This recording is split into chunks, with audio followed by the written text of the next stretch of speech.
Hello, this is Rudy Giuliani. This is America's Mayor Live.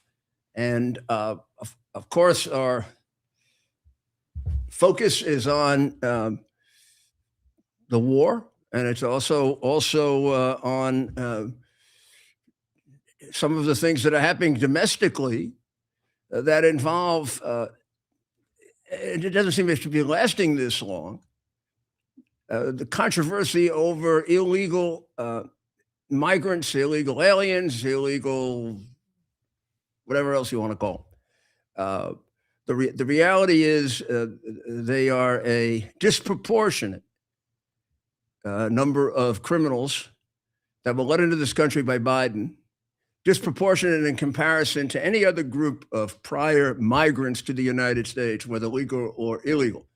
I am extraordinarily familiar with the illegal migrants of the 1980s in particular, 70s and 80s, the 80s in particular, when I was overseeing immigration enforcement for President Ronald Reagan, for the Reagan administration. I have a very, very good feel for the illegal immigration population in the 1990s when I was mayor of New York City. And I had roughly, give or take, a couple thousand, 400,000 illegal aliens in New York City. There's no comparison. I am not saying that they were right to be here or wrong to be here, or well, they were wrong to be here. It was illegal. Very simply, when people argue, as the New York Times constantly does, I think the Wall Street Journal, so they just repeat this over and over again. And it's so ignorant. They say, the illegal aliens, they call them migrants, I think. The illegal, or they call them undocumented, or they call them war heroes. I don't know what they call them. But whoever the hell they are less prone to commit crimes than Americans. Now, that was true, arguably true. And I probably agreed with the argument in the sense that it seemed to me the weight of the evidence was more on the side of the illegals in the 70s, 80s, and 90s. Were, as a percentage, less inclined to commit crimes than the ones that were legally here, the Americans that were legally here, whether they were citizens or whatever the heck else they were, permitted aliens, people on their way to citizenship, whatever, visitors. You certainly can make that argument. And I believe that was true about New York, which I knew the best, meaning our native population committed crimes in a higher percentage than the illegals. I always thought it was a bit of a dangerous argument because, one, the Americans who commit crime we're stuck with, right? The others are imposed on us. It's an added burden to a law enforcement situation that back then was very burdened. But today, that is not true. Today, the percentage of crime among the massive numbers of people who literally invaded the United States without any form of vetting, and even when there was vetting, cursory vetting to get them in as quickly as possible, is much greater than, I'm not going to say much greater, it's greater than Americans, particularly with crime down among Americans. And then the other thing is they seem to disproportionately commit perverted crimes. This is just a quick sample of the people in Minneapolis that were taken where the government became the villain for saving the lives of people in Minneapolis. But a disproportionate number of those were sex criminals. Roughly four, it seemed to me, my own survey, 4 out of 10. So this whole argument, I don't get it as a political argument, and I don't get where the support comes from. However, we'll get to that a little bit later, including the injustice being done in Minneapolis by the left, hanging off the wall and ready to jump into China or someplace else. Prosecutor in Hennepin County who has indicted an ICE agent for absolutely justifiable act. And it seems to me it should be removed to federal court. Somebody should prosecute her. But let's get the number one story, which is Lebanon. Is there a ceasefire with Lebanon? Yes or no? The answer is yes. There's a 10-day ceasefire with Lebanon, which Israel agrees to. Lebanon agrees to, although I'm kind of concerned that the president of Lebanon won't come to a meeting with Netanyahu or with the president, although he did acknowledge that there is a ceasefire. It is for 10 days. This is very, very typical of the problem throughout the Middle East. For years and years and years, the Middle Eastern governments were supporters of really under the table supporters of Israel, did business with Israel, got its help. But then when any public statement had to be made, they would condemn Israel to keep their street under control. So that has really changed now in some of those places, largely because Iran turned on them so heavily. Remember, I think this is still true. I haven't checked in about 4 days, so and it has to be true because there hasn't been all that much fighting in 4 days. The number of people killed, or the number of attacks for sure, and property damage in the United Arab Emirates is greater than in Israel. If you take altogether the Arab countries that were attacked, who are not involved in this war by Iran, all of which constitute unacknowledged war crimes by the people who really claim to be Americans but support the terrorists, not us. They're much more than the attacks on Israel. The United States and Israel attacked Iran, no question about it, justifiable beyond any measure. Should have been done years ago. Finally being done to protect not just my life and your life, but our children and our grandchildren. This idea of 20 years and they can be nuclear frightens the hell out of me. I mean, I kind of think my granddaughter Grace and your grandchildren. This is the time, we may never get a better, this is the time to eliminate that cancerous regime. If you don't eliminate it, it's going to come back. Because they are more long-term and more persistent than we are. We may be in a period of time considerably stronger than them, but long-term, they're much more persistent than we are, which is a really sad thing. It's almost as if evil can persist longer than morality. But in any event, there is a ceasefire. The purpose of this really is to clear out the border area between Israel and Lebanon, which, I mean, this is, what did Yogi say? Deja vu all over again. Israel and Lebanon have reached this agreement 3 times over 30 years. Every time they've reached it, all that has happened is Hezbollah killed Lebanese and killed Israelis. Hezbollah has done much more damage to Lebanon than to Israel, much more. They have come pretty close to eliminating all Jews in Lebanon. Lebanon had a very, very vital, strong, and a fairly well-integrated Jewish community before the extremists came along. And for those people who have a hard time separating the Muslim terrorists, Muslims, whatever, let me be clear and fair. That is an indication that you can have a peaceful Muslim government. They did. So did Turkey before Erdogan. Turkey was right at the top, A+, in terms of having a modern Muslim government, kind of thing you'd like to see in Iran, right? Not the present Turkey. Erdogan is a wolf in sheep's clothing, and that's an understatement. So, as far as I can tell, there is a ceasefire. Israel is not going to be attacking Hezbollah in Lebanon for the next 10 days.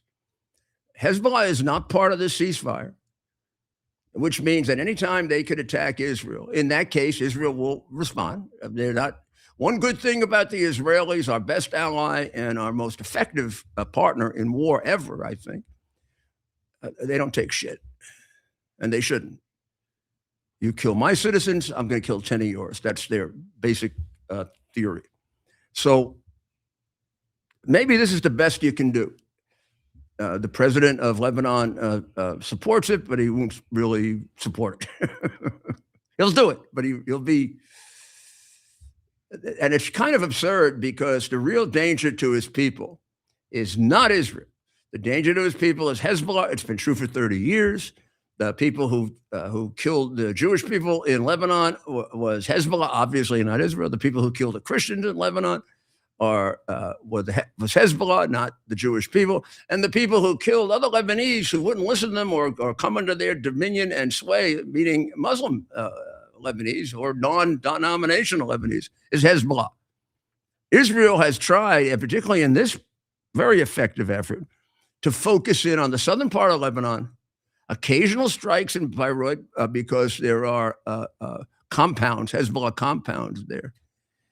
And I think one of the reasons you can have this ceasefire is, I do think, although he won't say it, the president of Lebanon is quite impressed with the restraint Israel showed. And the fact that Israel for years has wanted a partnership with Lebanon to wipe out Hezbollah. Hezbollah is bad for them, Israel. Hezbollah is very bad for Lebanon. So let's hope this works, all independent of Iran. Now, Iran says they demand this peace to go forward with any peace talks with the United States. So it makes it look like that we're marching to their drummer. I would say that's really not correct. This is independently something that is of great value if you can work it right. The chances this will work, at best 50-50. A lot of people say, no way, it's 3 times, and it's failed. And the guy won't come forward, which says he'll only give minimal support to this, which means Israel's going to have to take on a bigger role. And yeah, there's a ceasefire between Israel and Lebanon, but they're not fighting with each other.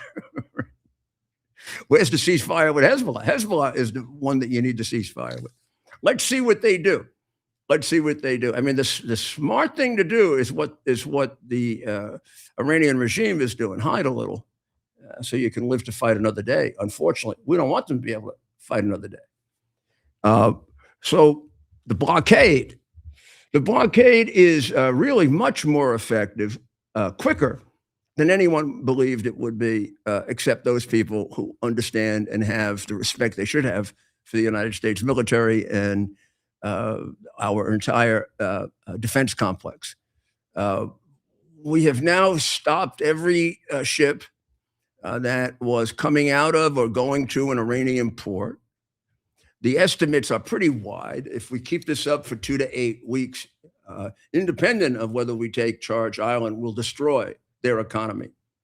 And it'll get progressively worse because they're still living off, what they sold 3 weeks ago, and then 2 weeks ago, and then a week ago, and then all of a sudden, nothing's coming into the cash register. Nothing. Or very, very little. There's already very little coming in. So they're going to get more and more anxious for a deal no matter what they say. They have stopped every ship except one. And that one is still being tracked to see where it's going.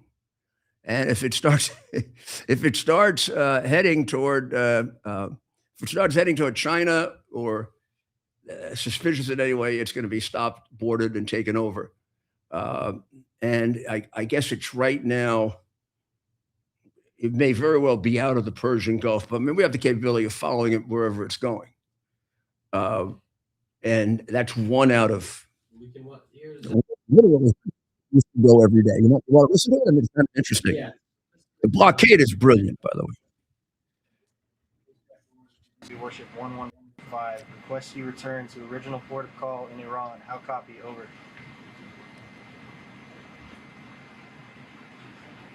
Copy, sir. Thank you very much. Copy, sir. Me alter to Iran. Thank you.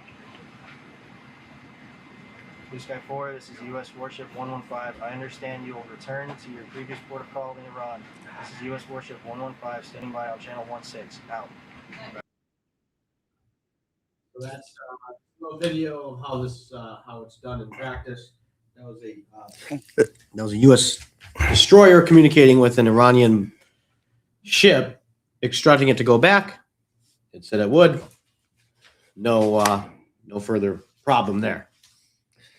Well, Lebanon and Israel have technically been at war with each other for 78 years.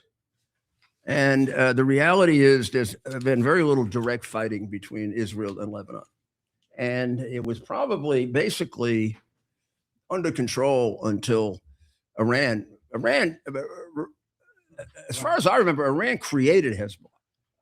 Hamas has a separate creation. It comes out of the Palestinian, it comes out of both the Palestinian group and the Muslim Egyptian Brotherhood. That's Hamas. The Houthis are a Yemen creation to take over the government of Yemen. But Hezbollah is a creation of Iran to destabilize Syria, Iran, which they did a very good job of, to help create the Iranian Muslim empire. That's why it's the Islamic Republic of Iran. It's a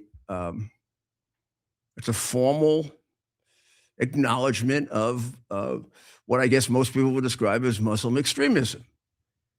If you say that most Muslims are peaceful, most Muslims have a modern interpretation of the dictates of the Quran and the dictates of Muhammad, that would be just the opposite for the mullahs and the Ayatollah.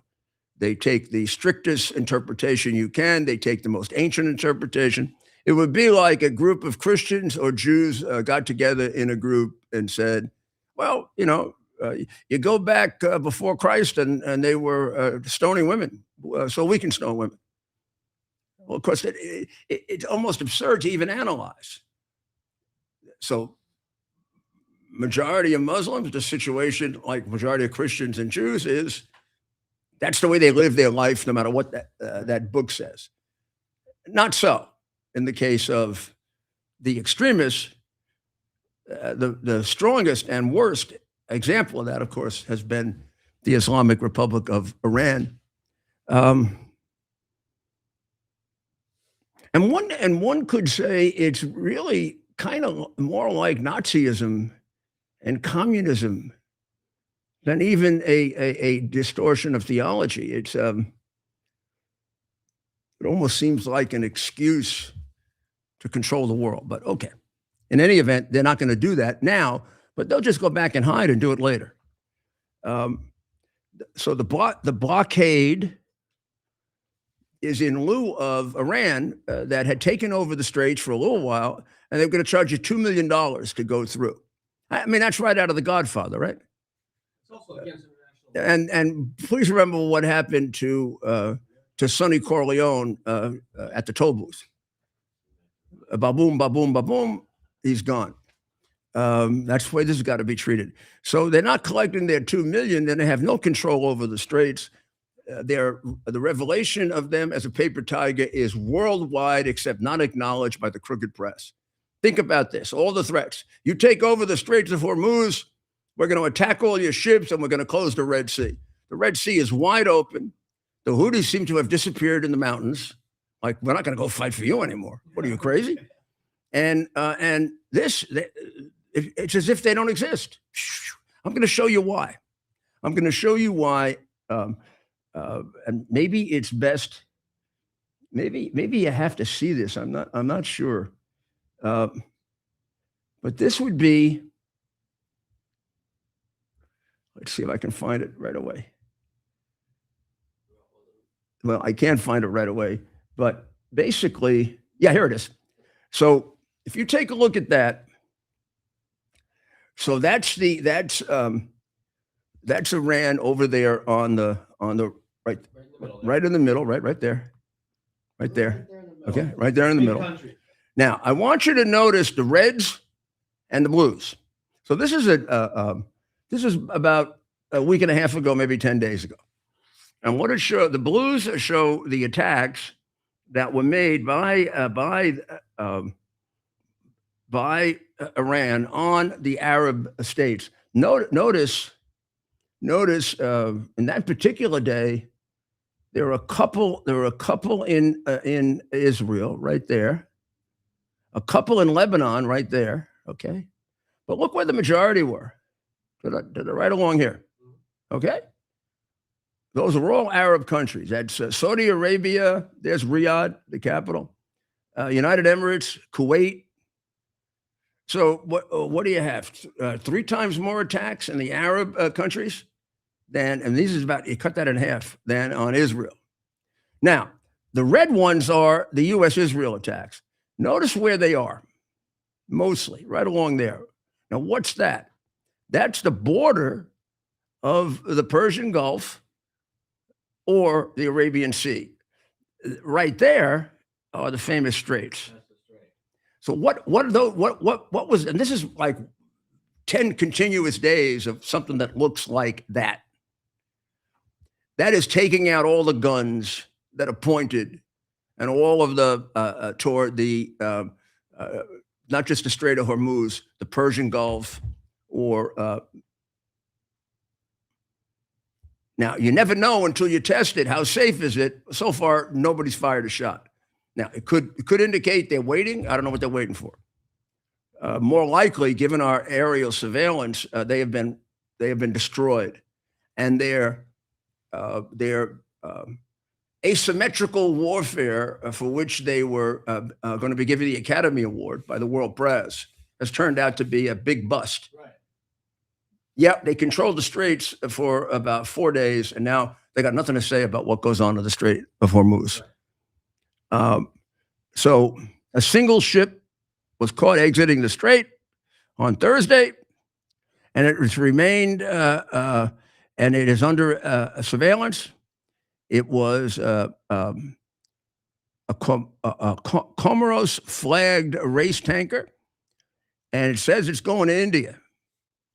And if it is, then it will not be turned back. If it isn't, and we determine it's headed for China or a place like that, then it will be stopped, boarded, and taken, and all of a sudden that oil will become a property of President Donald J. Trump, the major oil salesman in the world now, without any doubt.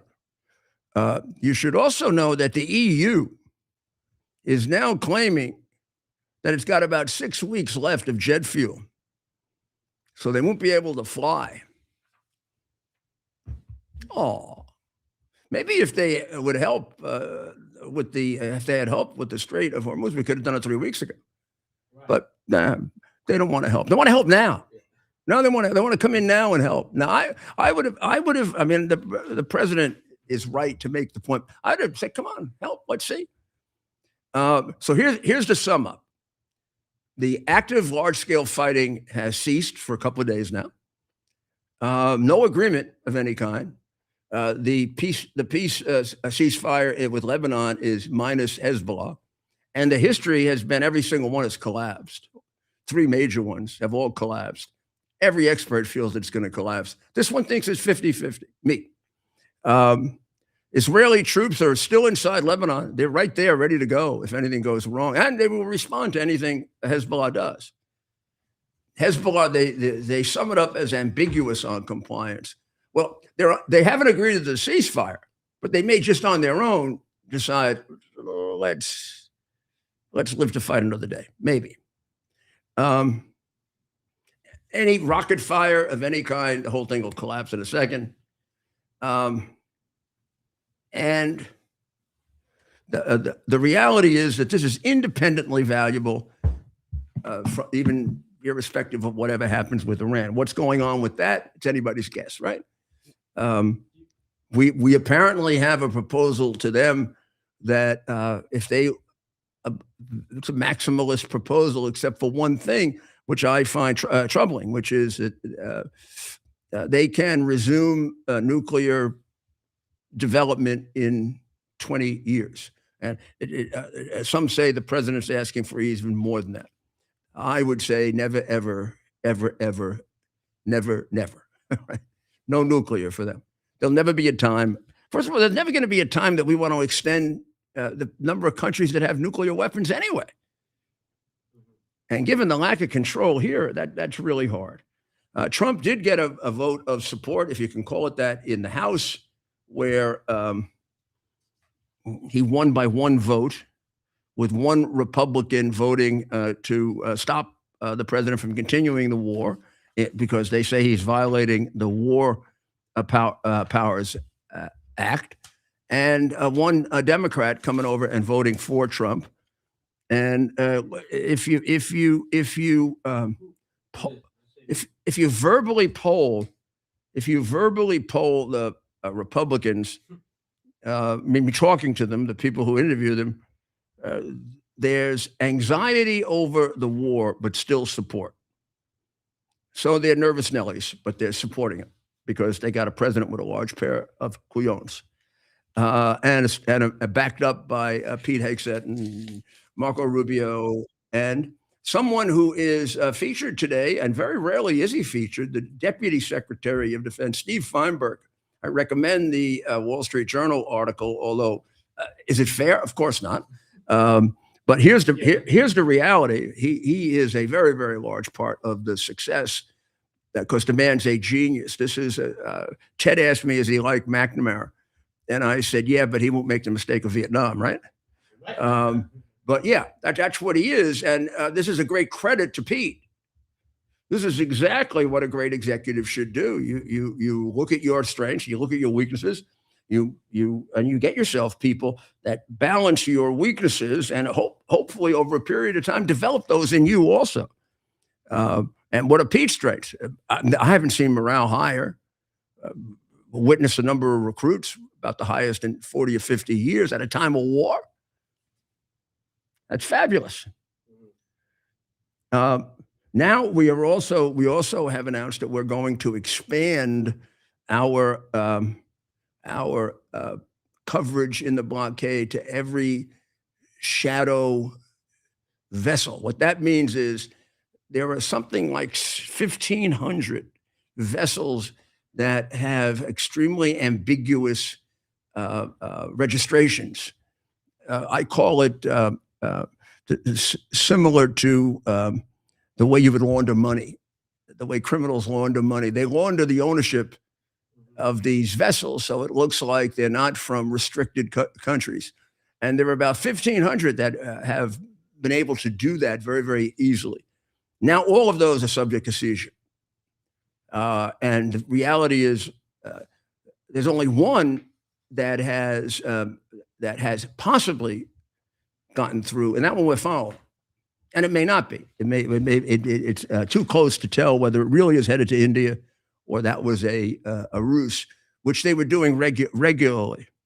And if you want to know, Ted under his breath said, he wants to know who the Republican is so he can volunteer for the campaign of whoever the hell that one is. Well, the Democrat who came over on our side, let's give this guy credit, Jared Golden from Maine. Oh. Now, who do you think? Now, I'm going to ask him. One Republican, a couple voted present, a couple didn't show up, and that's almost worse. But in any event, right. Tell me who the one is. I don't want to call him a friend. The gentleman from the Commonwealth, is it the Commonwealth, Kentucky? Yeah, I think it is. Yeah. Mr. Thomas Massey. That's my guess. Yeah, you're right. Thomas Massey is the only one voting against. Right. However, this disappoints me because these two people I know, and one for a long time. Lauren Boebert of Colorado, who I do know and like. Thomas Keene Jr., who I have great respect for. His father was the governor of New Jersey. Yeah. And Nancy Mace of South Carolina, who also, they all voted. They also did not vote. Oh, come on. I hate that. The Senate voted this down also. Well, Nancy Mace, the House Foreign Affairs Committee Chairman Brian Mast said that the Democrats really want America to lose. Right. I don't like the and no boy, vote. is that true or not? You're damn right that's true. You're damn right that's true. How do you feel, Mayor, about not voting? Not voting. I'd be embarrassed not to vote. I mean, unless I was actually away somewhere, and it had to be. But I try to come back for the vote. But in any event, not voting is like Baby. I don't know what that is. Well, it's Nancy you Mace should- running you- for office. If in South you don't Carolina. vote, you shouldn't get paid for that day. Right. I You're agree. there to vote. That's what we put you there for. Right. Also, you should know that the experts say that since it started, the Iranians haven't been able to export a single little teeny amount of crude oil, except this one ship that we're following, which may not be. I'm not even sure it's Iranian oil that's involved, but no crude oil has been exported from Iran since the crisis began. The markets are going crazy. Are they going crazy again today? Yesterday they were nuts, meaning good, really Price good. of crude has dropped big time. Right? The price has dropped. I don't even know what it is, but And of course, we're making a fortune. and you wonder. We're making a fortune. I mean, there were 1,500 tankers headed to the U.S. about 4 days ago, and I think they just continue. I mean, this is a great opportunity for us to grow. And we haven't talked about this, Mayor, but I'm starting to wonder, was the president thinking a few steps ahead when he did what he did with Venezuela and the oil situation there before? You know, he keeps hinting about that, and I don't know who's he keeps saying if Maybe he's putting it together now. 'cause it I'm works. paraphrasing a little because it's so silly. I mean, funny. Yeah. If it was up to me, I'd just take their oil. Well, of course it's up to you. Who else is it up to? We know who's the boss here. We don't have an auto pen for president right now. Back If it's up to me, I would just take that oil. But they all say that would be, Well, what does he criticize your friend and who we both have a lot of admiration for, George W. Bush? What did President Trump used to say, even on the campaign trail in 2016? I would have taken all the oil. Yeah, he would've. So it's not like, look, he's been consistent on this. It's No, not- and he's basically cashed in Venezuela. I'd love to see him cash in here. I think it'd be great. Also, just in case you think this is just started yesterday, this is a kind of impressive. The other day, the Palestinians caught a guy named Mahmoud Qada Abed Adra, and I don't know that I should know the name because I did an extensive investigation of Arafat. But that was in '86, so this guy's a little before me, and I don't know that he was involved with Arafat. But the Palestinians turned him over, and he did a bombing in Paris at a Jewish restaurant in 1982 at the Rue des Rosières in the heart of the Marais district, which was the Jewish area of Paris, and he killed 6 people. Murder. I mean, I'm very, very familiar with this. The New York City Police Department never closes a murder case. What is that? Ted, are you showing that? Those things up there? Sorry, yeah. No. Okay. All right. So this is probably unfair. So I'm gonna say it, and then I'm gonna withdraw. I mean, with Swalwell and his little pal from Arizona who basically convicted himself in terms of every one of the experts on body language, right? But this lieutenant governor, Biden's good friend, who killed his wife. What? Yeah, that's a sick story. Lieutenant Governor Justin Fairfax killed his wife, who was a dentist, and they were in the middle of a divorce proceeding. And the 2 teenage children were in the house when the murder-suicide took place. The couple's son called 911 right before, but it was too late. He fired multiple shots at his wife, lovely-looking lady, by the way, and then ran upstairs and killed himself. They've been called to his home in January because he was beating her up. This guy was a star at one point under Governor. You can still do abortion after the baby is born, otherwise known as you can commit murder. Northam, who everyone says didn't really say it, and I have the tape to prove it. And he did say it. He said after If the abortion doesn't work and the baby is born, if the mother is unconscious, she gets a little grace period to decide with the doctor what they should, what the fate of the baby should be, what they should do. Well, there are two choices, right? Live, die. The second one is otherwise known as first-degree murder. Not so clear for Democrats in a number of states, even New York, although they vehemently deny this. And in Minnesota, Tampon Tim has been killing them for a while. The agent of the Red Chinese, unless he proves to the contrary, because there's so much evidence that he is, and it's all ignored.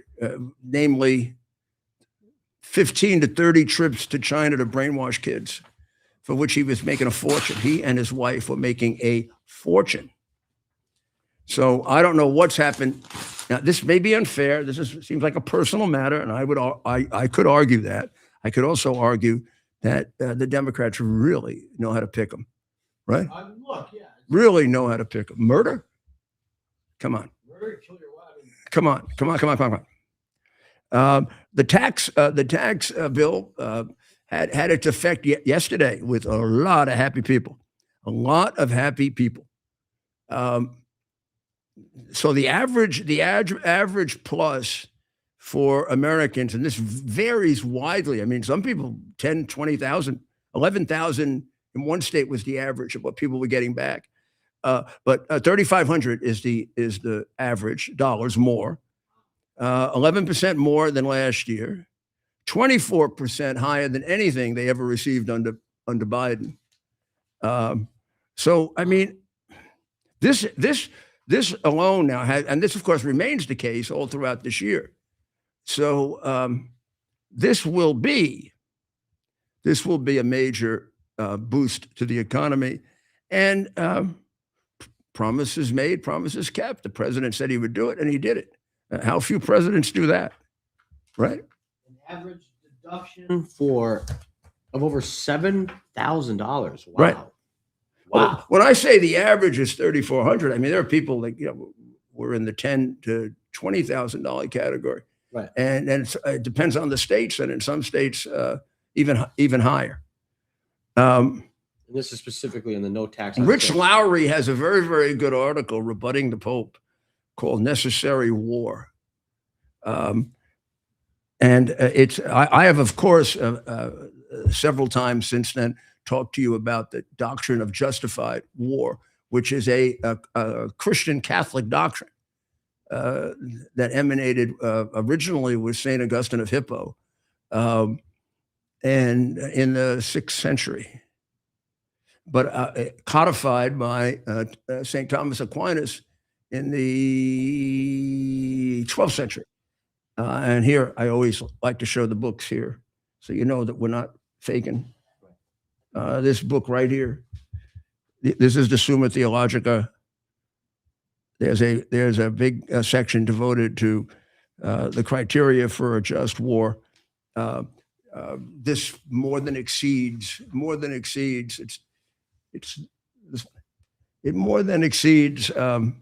the qualifications for a just war.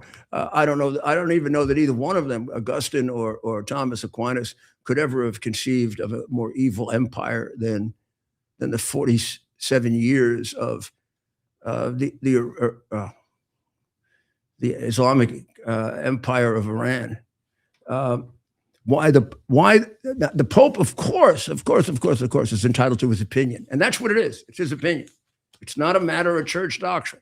As I said, these iconic saints weren't just saints; they were some of the greatest philosophers and theologians in Western civilization. So this is the Pope's position. It is not a matter of faith or morals. You are entitled to disagree with it. I feel it is somewhat unfair, Pope, to be doing this and not telling people that there's a whole body of opinion that is perfectly justifiable, contrary to what you're saying. I mean, you got all those robes on, and it looks quite impressive, but I don't know, at least at this point, Augustine and Thomas Aquinas seem to be at a somewhat higher status intellectually or philosophically or theologically. Maybe they're entitled to a little deference by saying, this is my view, but there are others who disagree with it, including, and then, mention the names of these legendary philosophers and theologians, which you are not one of. I mean, you're a wonderful man, I know, but so far, I don't think you've written a Summa Theologica, nor do I think you've written the Confessions of Paul the 14th. Well, so Lowry really argues something a little different, but it's quite interesting. He says that the Pope really should take into consideration that without the victory of Constantine, the emperor of Rome, who converted the Roman Empire to Christianity, without his victory at the Battle of Milvian Bridge in 312, there'd be no Christianity, because it would have been wiped out by the pagans who were attacking. And then Ferdinand and Isabella, taking Granada back from the Muslim rulers in 1492, was critical to preserving Christianity in Spain. The Roman Empire defeated the Ottomans at Vienna in 1683. Otherwise, you'd all be speaking Turkish and praying 5 times a day. The defeat of Napoleon, who was trying to take over all of Europe, not justified. That led to the Congress of Vienna, a peace that lasted for 100 years. That wasn't better. I mean, that wasn't. How about we should just let Hitler alone? Try diplomacy, Pope, with Hitler. Maybe one of your predecessors did try diplomacy with Hitler, which has become a source of great embarrassment to our church, hasn't it? But you give me the argument for just leave Hitler alone, or just talk to Hitler.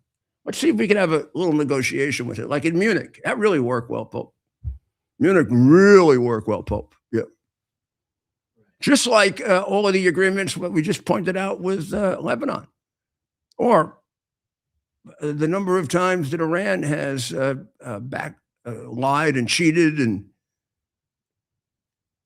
I mean, this is a group of people that kills its own people as well as Americans, and so he's going to spend the Pope is going to spend the 4th of July. Did you know this? He's going to spend the 4th of July on the island of Lampedusa. Now, why would the Pope go to Lampedusa? Because it's in Lampedusa that many of the aliens coming out of other parts of the world going to Europe end up. And from there, they are helped to illegally enter the various countries of Europe, which the Catholic Church supports enthusiastically. Well, being the first American Pope, Mayor, he definitely knows what he's doing, right? He knows what's happening. July 4th, you could say if you're... July 4th, he's going to Lampedusa. As Doug Murray points out, and is this a true statement? It's hard to find any figure in the world more open or more in favor of open borders.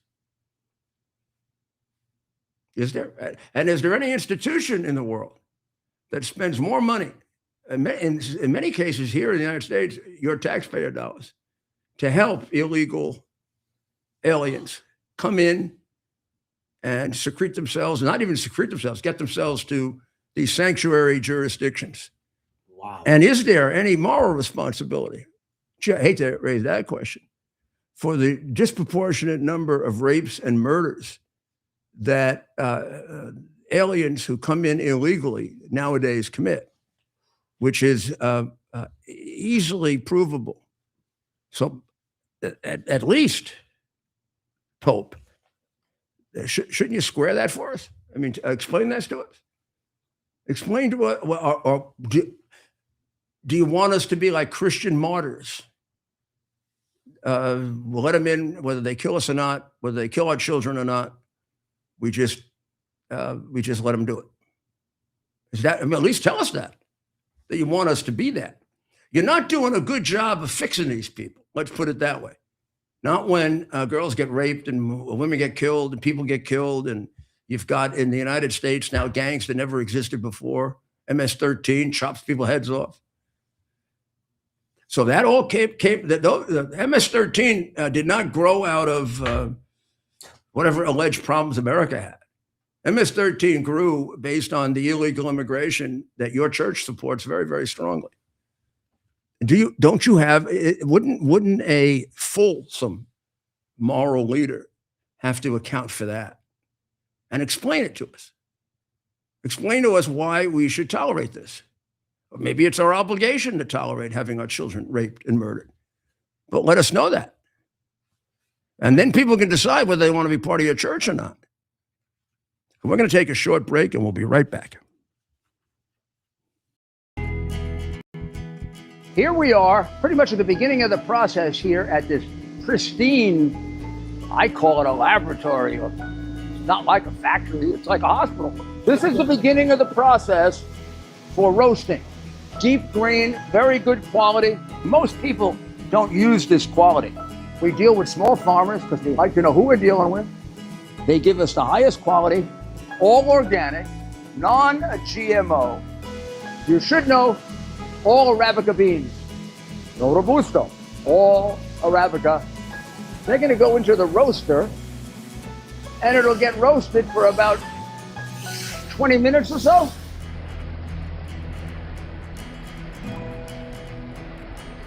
Oh my goodness, look at these. My goodness.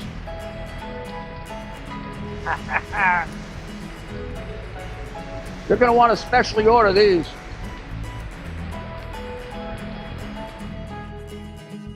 This is what goes into Rudy's coffee.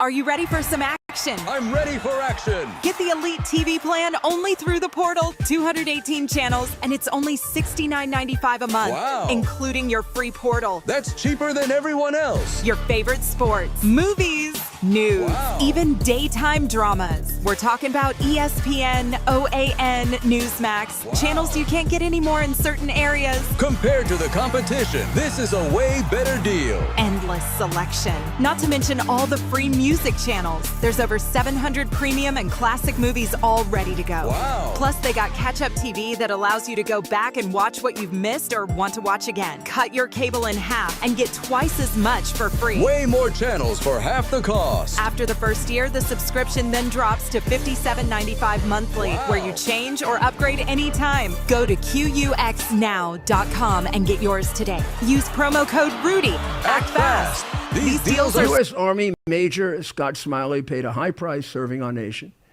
Scott was leading his platoon in Iraq when a blast sent shrapnel through his eyes, leaving him blind and temporarily paralyzed. Scott would become the first blind active duty military officer before medically retiring years later. Thanks to friends like you, the Tunnel to Towers Foundation gave Scott and his family a mortgage-free, specially adapted smart home. Show your support for America's heroes now. Donate $11 a month to Tunnel to Towers at T2T.org. Well, we're back again to America's Mayor Live. And in Washington at the Fed, they're all awash. That's right. That'd be an old New York Post, Daily Mirror, Daily News headline. Fed all awash. Is it W-A-R? RSH. Yeah. So Kevin Warsh is the nominee to be the chairman of the Fed. Tom Tillis, these are the protagonists here in this stalemate. Senator Tom Tillis, who's a has-been, right? He's going out, right? The lame duck. Probably driven out by Donald J. Trump, right? Tom Tillis is in favor of Kevin Warsh, as far as I can tell. He says He just wants the opportunity to vote for him. Let's see if he actually does, if that comes about. According to the New York Post, word on the street, Trump will blink on this. Well, let's see. Here's the situation. Kevin Warsh is his nominee to be chairman of the Fed. In 1 month, Powell, who we all know Trump disagrees with tremendously, and so do many others. I think many people feel he's been a very, very weak and very bad chairman of the Fed. But that aside, let's put that aside for a moment. Jerome Powell is the chairman of the Fed. He's got another month to go in his term as chairman of the Fed. Nobody's been confirmed yet. Kevin Warsh is the nominee, and he has a hearing before Tillis's committee, and they have to vote him out so he can go to the floor, where he'll be confirmed. I'm pretty sure enough Republicans will vote for this. Maybe he'll be confirmed with 51 votes, with Vance having to cast a tying vote. Maybe he'll be confirmed with a few more than that. But in any event, he'll be confirmed. In any event, he's got to get to the floor. Tillis is holding that up, and Tillis says, "I'm holding that up because you have to drop Trump. You have to drop your investigations of the cost overruns focused on Powell for the palace that he's building at the Fed." Now, I must have passed the Fed when I lived in Washington 2,000 times. It is one of the most beautiful buildings. I don't know what they're doing to it. It's one of the most beautiful buildings in Washington, on Constitution Avenue. It was on my way to my job in the Justice Department on the left-hand side, and on my way to home on the right-hand side when I lived in Washington the first time in the 70s. And then in the 80s, I would deliberately pass it. And it is very rare that I took a family member or friend on a tour of Washington, which I had become an expert at, because once I started living there, my entire family came down to visit me both times. In fact, it got so bad, and I had such a busy job, I typed up on old mimeograph paper a list of what to go see and how to get there, because I couldn't take them. Because they would come with their kids, and it was great. Yeah. But in any event, the Fed was like, that's one of the most beautiful buildings you're going to see. See if you can get a picture of it. Just a picture of the Fed before they ruin it. So this thing now is 82% over the money they billed for it, or Congress authorized. Now, probably one of those down there in the middle, the one down on the right. Well, yeah, straight on. Show it to the state, straight on. That gives you some idea of it. Yeah. Look how beautiful it is. Now, maybe it needed to be clean so it is white as. I don't know why you're going to screw around with that. Right. Let's see that. But it's 82% cost overruns. If you see 82% cost overruns, I will tell you, as a former prosecutor in New York, where cost overruns is the room you create for kickbacks. Donald Trump did the ice rink, the Walman ice rink, with no cost overruns, and he did it for 3 years. It was being built and abandoned when the crooks got caught kicking the money around. I know, because I caught some of the crooks. Trump takes over, promises to get it done. I don't know, maybe it was a year, got it done in 9 months. Wanted a bonus for that. And then he and Ed Koch got into a big fight because he suggested, or someone suggested, it be named after him. And Koch said very, very uncomplimentary things about Trump after having praised him for the great work that he did in getting it done, and a great example. Because Koch was not corrupt, although he had an entirely corrupt administration. And you'd have to know Ed Koch to understand what I'm telling you. And you'd have to understand that the U.S. attorney at that time was a fair prosecutor. He would never in a million years prosecute somebody for politics, and erred on the side of not prosecuting, even though he was considered a very, very tough prosecutor. Well, if I can go back and go over the number of cases that I declined prosecution because it just wasn't fair. It was too much of a penalty for what the person did.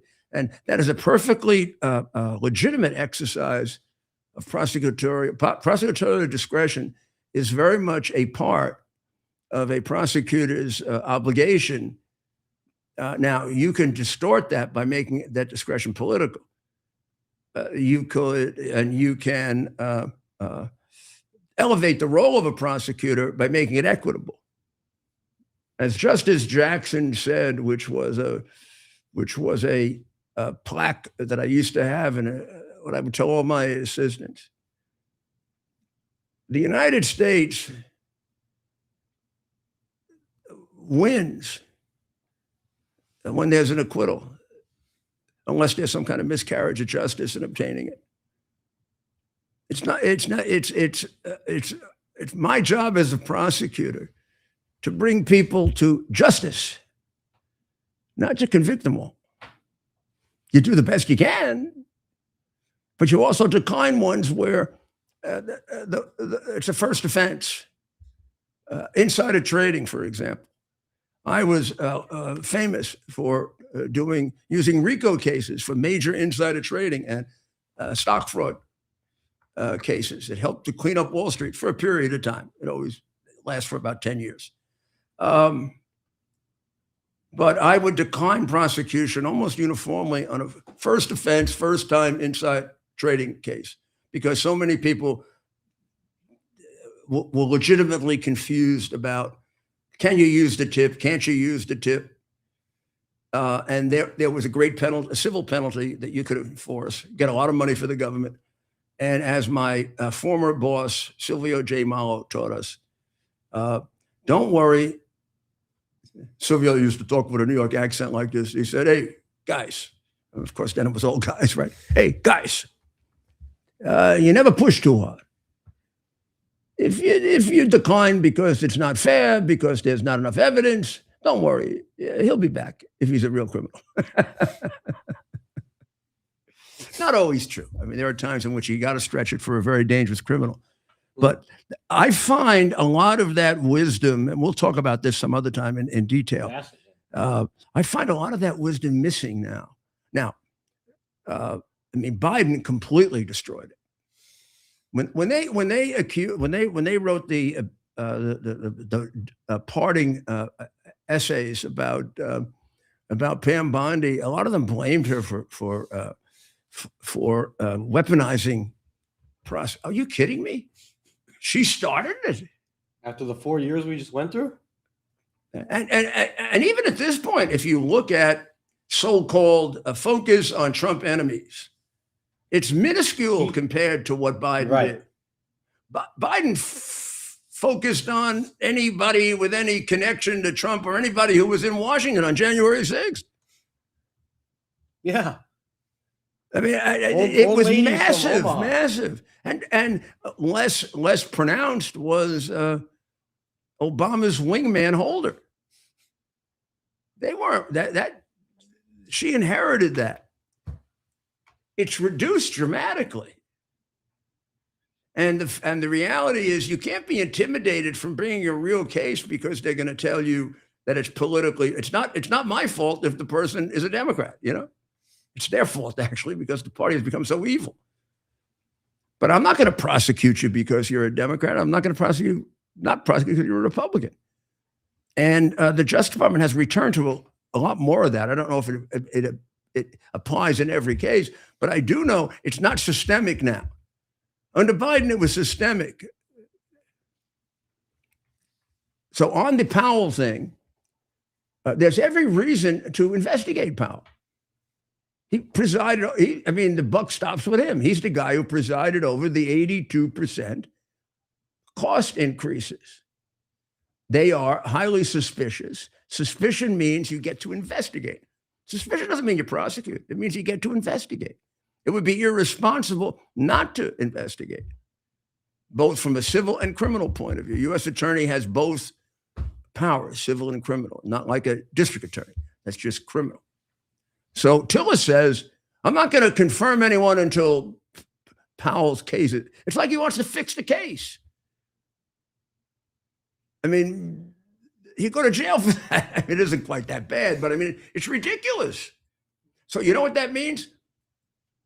So Powell has said, I step down as chairman in a month, but I have until the end of 28, which is the end of Trump's term, right? To stay on the board. In other words, the guy who steps down as chairman, whose term is run out, as chairman is going to stay on. I think the tradition there has been that they all resign because you don't want to get in the way of a new chairman. That's if you're not totally political and to some extent Machiavellian like Powell, who's been a terrible Fed chairman. If anybody politicized it, he did, with all of the ridiculous things he did to suck up to Biden and destroy our economy. You can't get prosecuted for that, but you should be punished for it. Yeah. In any event, he's going to stay on so he can continue to torture Trump and hurt our country thereby. Trump is the president.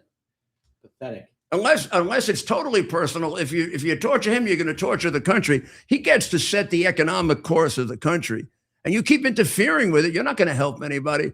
And tell me that Trump hasn't been one of the most effective presidents we've ever had on our economy. Right. Everybody yesterday who got a much bigger refund than they ever saw under President Autopen can tell you that. But they say that Trump is going to have to blink, because if he doesn't, he's going to be stuck with Powell being the acting chairman until Wash gets confirmed. Wow. Unless the Fed, I think by majority vote, picks somebody else as acting chairman. So when his term is up, the position is vacant, and you have to have an acting chairman. Okay. And he will be the acting chairman. As far as we can tell, he will be, unless the Fed decides, let's get ourselves the hell out of politics a little bit, and let's just appoint a neutral person as the acting. Let him go sit in the seat he's supposed to sit in the back, even though we know he wants to do that just so he can be a pain in Trump's ass, right? Yeah. Come on, Jerome. Too late, Powell. So the Hennepin County attorney, otherwise known as a district attorney anyplace else, Mary Moriarty, has indicted Gregory Donald Morgan Jr. on 2 counts of second-degree assault. This all happened on February 5 during Operation Metro Surge. Sometime we should go figure out, arguably, how many lives it caused several people their jobs, right? Right. But how many lives Operation Metro Surge saved? Well, you can do it. There are several acceptable theories that are used by scholars to figure this out. Because the one I always used were when I was mayor. I came into a city with 2,000, 2,100 murders. Right. I left the city with 600. So that's a pretty good way of doing it. Let's see what happened with these crimes during the time that Operation Metro Surge was going on. But in any event, on the late afternoon of February 5,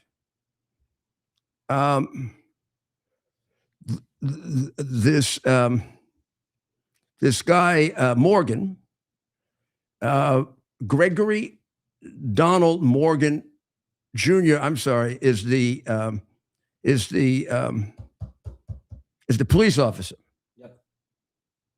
And the defendant, the guy being shot at, I'm kind of lost on his name here. Let me see if I can get this up for you, Mayor. Maybe they're not giving his name.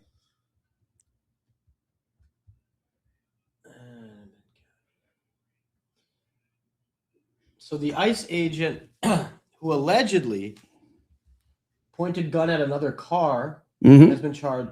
She is charging him with felony assault. Well, yeah, the car was driving illegally on the right shoulder of a highway.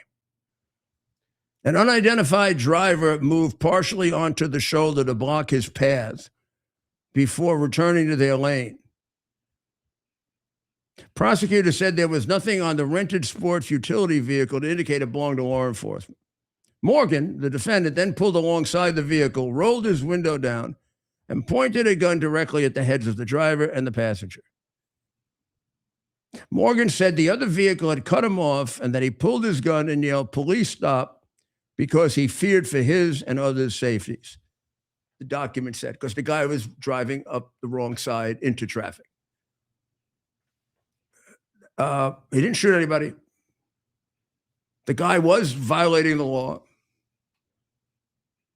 and he's indicted. Now, he does have immunity as a federal prosecutor, but immunity is sort of like coterminous with crime.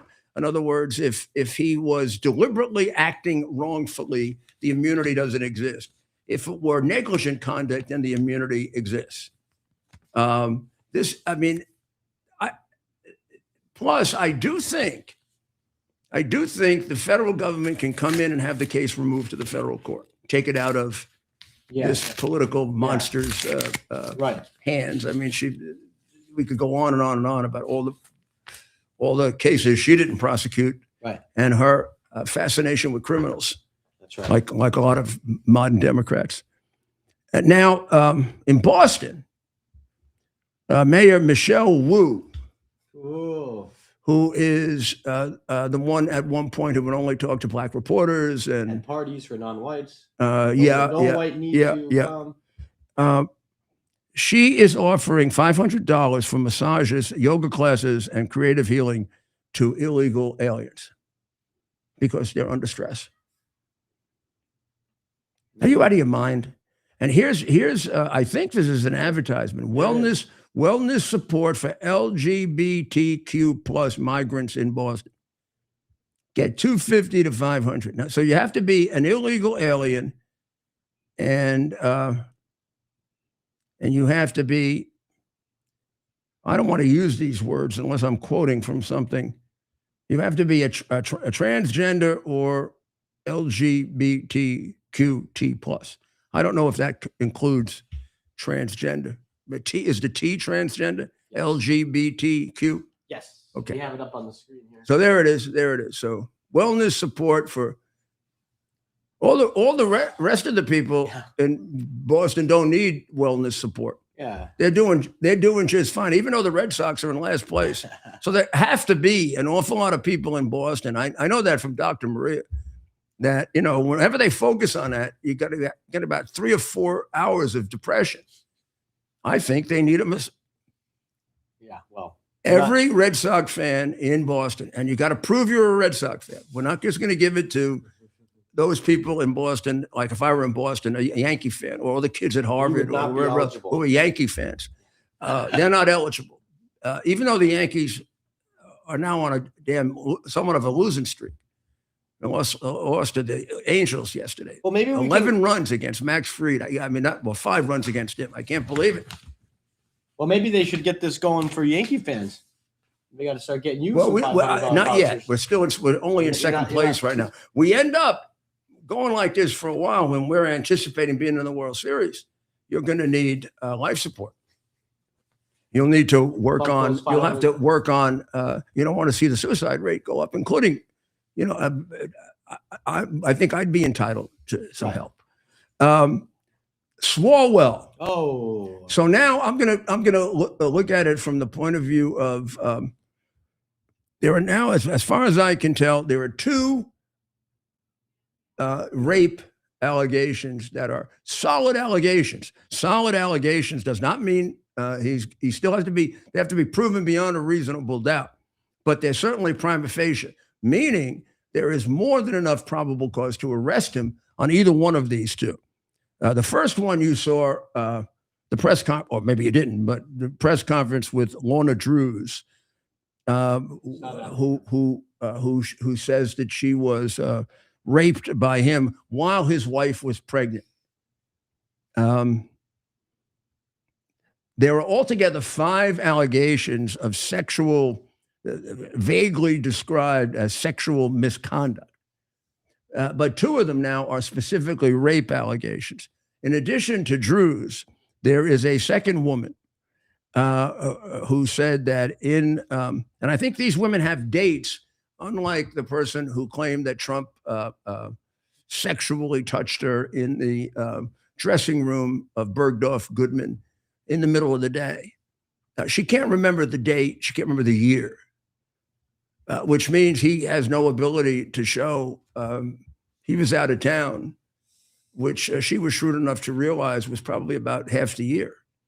So if she just picked a date, Might be a problem. You're right. he could have been in Canada, or he could have been in Las Vegas, or he could have been in Florida, or he could have been in. Who knows?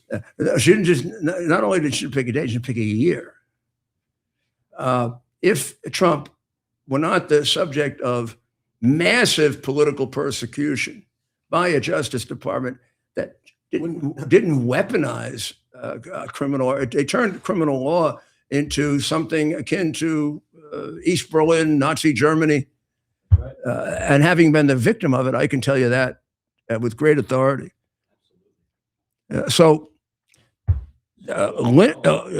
Drews look like an enormously effective witness when I watched her.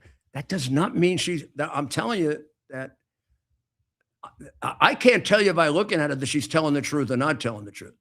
All I can tell you is that juries are actually entitled to consider demeanor. That's one of the things that, in fact, it's one of the things that probably is disproportionately involved in verdicts, one way or the other. Does the person look like they're telling the truth? Now, more important than that will be corroboration of what she said. She did say some things that have to be followed up. She says that although she didn't report it to the police, which is a strike against her, understandable, please, the women group, don't go crazy. It's understandable. Believe me, I handle many of these cases.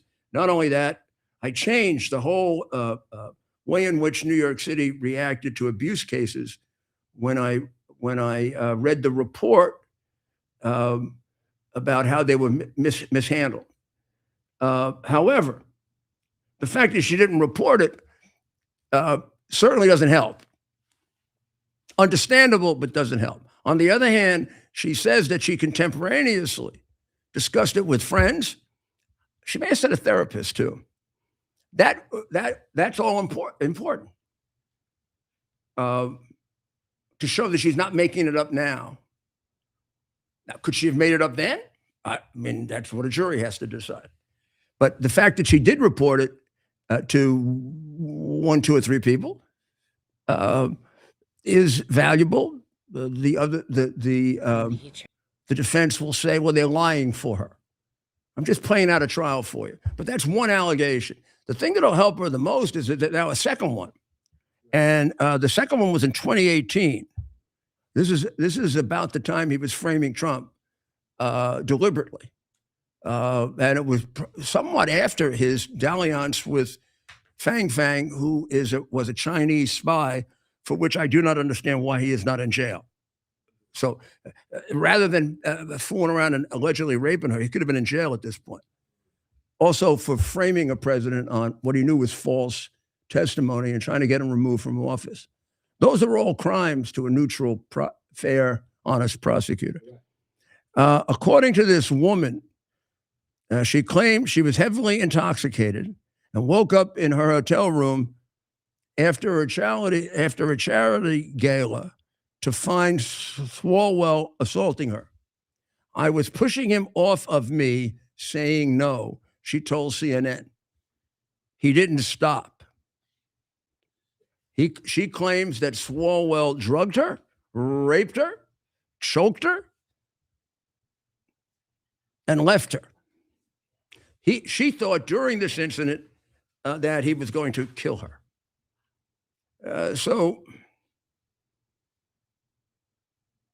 And she has the hotel and the date. This is not a phony allegation like the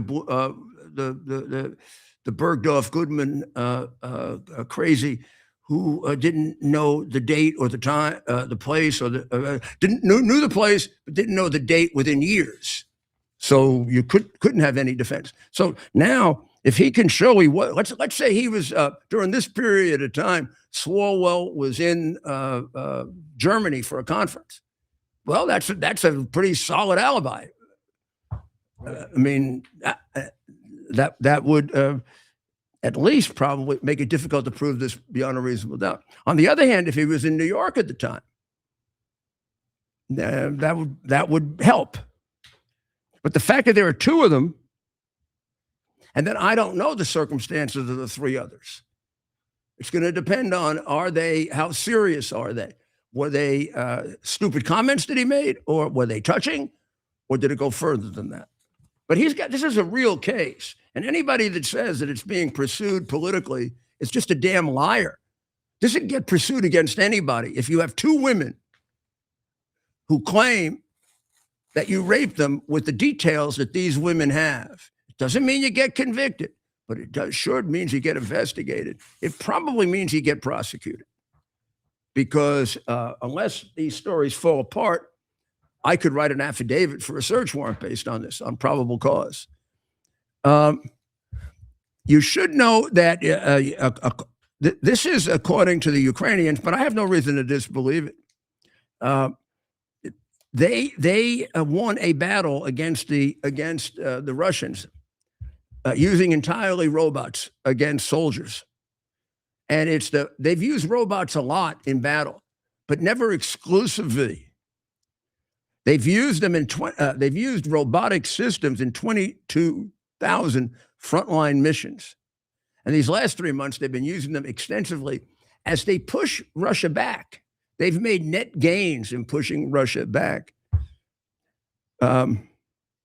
So I really do think that we cannot let Putin get what he wants in Ukraine. I mean, we can go into more detail on that. I have some very specific proposals about it. But caving into him,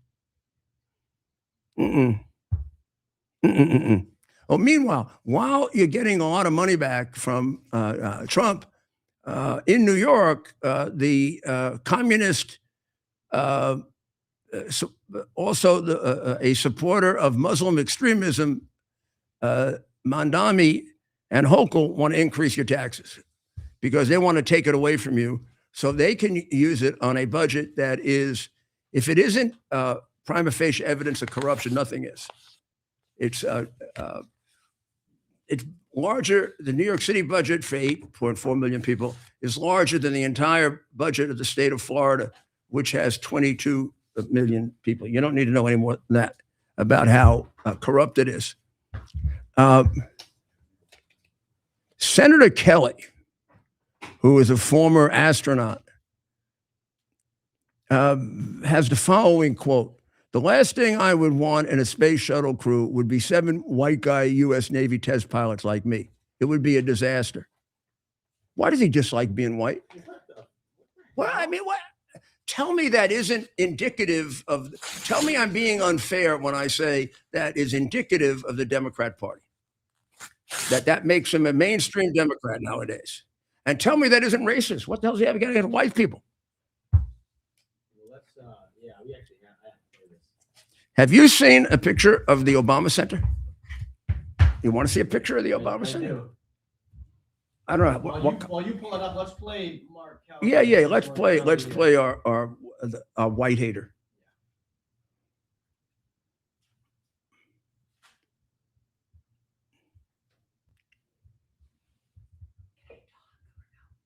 Playing a clip right now. Other crew members are going to be.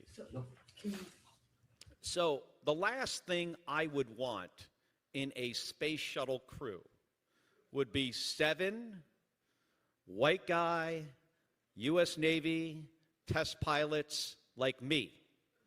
It would be a disaster. When you're the commander, you get some say in who your other crew members are going to be. So the last thing I would want in a space shuttle crew would be 7 white guy U.S. Navy test pilots like me. It would be a disaster. When you're the commander, you get some. What a loser. So tell me there's not something wrong with him. Who says What? that? What? I mean, what is that? And this guy is representing he obviously he's got something in it for white, something against white people. Imagine if he said that about black people or. The last thing I'd want, right? is Yeah, the 7 last bucks. thing I would want is 7 black guys. The point being, Mayor, I want the 7. If I'm in one of those damn capsules flying that million miles an hour, I want the 7 brightest minds, Well, the best yeah, people. and I give a shit what they look like. among other things, don't you think it should be disproportionately test pilots? Test pilot. I bet Navy guys, Navy people, men or a Navy person, everything there sounds like exactly what you'd want, minus the skin color. Yeah, Minus the skin color. I mean, That's exactly what you don't want is DEI. Otherwise, we're going to have these things bumping into each other, these things banging each other. I mean, this is, but that I would, if I were a very wealthy individual and a Republican that I am, I'd put $100 million behind an advertisement like that all over the country. This is typical of the Democrat Party. They don't like you. You're white. It's insane how he said that with such. I thought maybe it was in some sort of context. He straight up just said it. But he can't believe it, and he's got to be lying. Yes. Which for a guy who was an astronaut and a Navy officer is a disgrace. That's a disgrace, Kelly. That was at your old pal Al Sharpton's national. Is that his thing? The National Action Network. Oh, that's where he did it. Good. He likes people who frame people. Well, in any event, give us some wise words going into the weekend, Mayor. we are in sad situation when we have a Democrat Party like that. However, it's going to be an eventful weekend. We'll keep track of it for you. The focus on Lebanon takes a little focus off of what's going on with possible peace talks with Iran, which are not taking place. But there is a sort of there's sort of a ceasefire. Although we are accomplishing a great deal every day that this blockade works. Every day this blockade works, it's like delivering about 50 bombs to their economy, and it's an economy that like this. And the most effective historical reason for overthrowing a dictatorship is economic issues, starving. If there's any capacity to do that, any capacity to overthrow, this, to me, this whole thing is worth it or not, based on whether you get rid of the reign of terror. And I have every reason to believe that the group of people running Iran right now are just as bad, if not worse. They are the same people. They're all part of the same excessive, crazy, what I want to call it, extreme Muslim terrorists. And the experts and common sense tells you that the group left over is even more bitter and worse. They convicted and sentenced to death a young woman and her husband that were part of the NCRI, the National Council for the Resistance to Iran, and their 2 colleagues. They have done 1,600 executions in less than a year. They've killed on the streets about 40,000 people. Much of this after the president said that there'd be devastation if they killed any of the protests. Well, they've killed 20, 30,000 protesters since then. At some point, we got to get rid of them. Negotiating with them is not the answer to a safer world. And there's every reason to believe right now they're trying to save their both their facilities for extending missiles and their facilities for enriching uranium. They're trying to save as much of that as possible, and they're getting a break because we've got this ceasefire going on, and so far all they've been doing is bullshitting. So, I'm in favor of. When's the deadline, Ted? It was, what was it, 2 weeks? 2 weeks. It's got to be a week if it is up by now.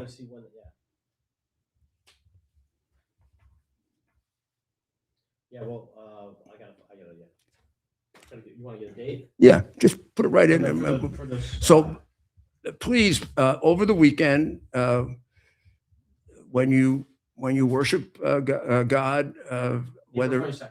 whether it's with these as a Jew, as a Christian, or as some kind of non-denominational person, please ask God to help us get to the right solutions here, and take care of the people of Israel and the people of Iran and the people of Ukraine, and also us, the people of the United States, and our president, who is under just tremendous pressure and handles it brilliantly.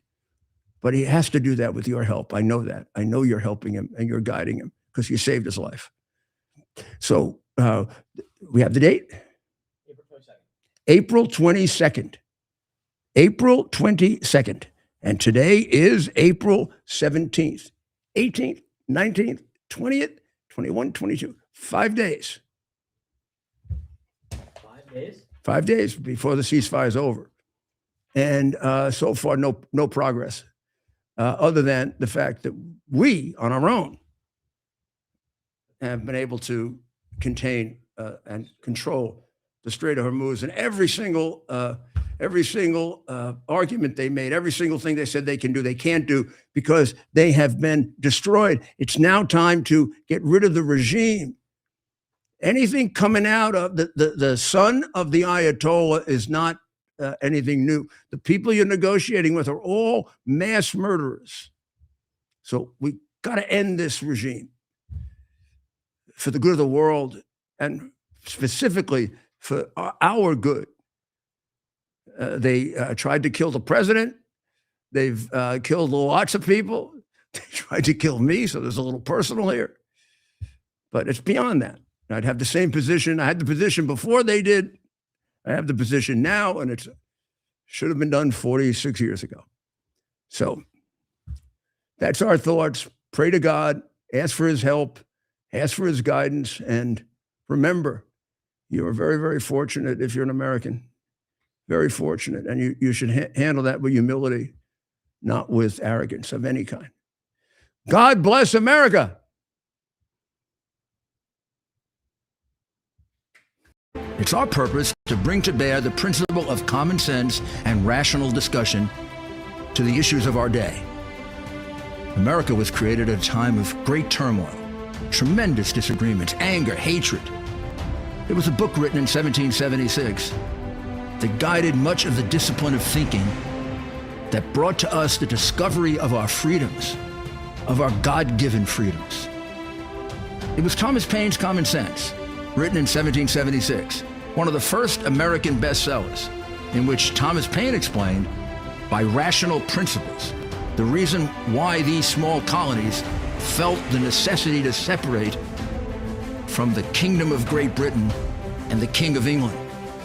He explained their inherent desire for liberty, for freedom, freedom of religion, freedom of speech, the ability to select the people who govern them. And he explained it in ways that were understandable to all the people, not just the elite. Because the desire for freedom is universal. The desire for freedom adheres in the human mind, and it is part of the human soul. This is exactly the time we should consult our history. Look at what we've done in the past and see if we can't use it to help us now. We understand that our founders created the greatest country in the history of the world, the greatest democracy, the freest country, a country that has taken more people out of poverty than any country ever. All of us are so fortunate to be Americans. But a great deal of the reason for America's constant ability to self-improve is because we're able to reason, we're able to talk, we're able to analyze. We are able to apply our God-given common sense.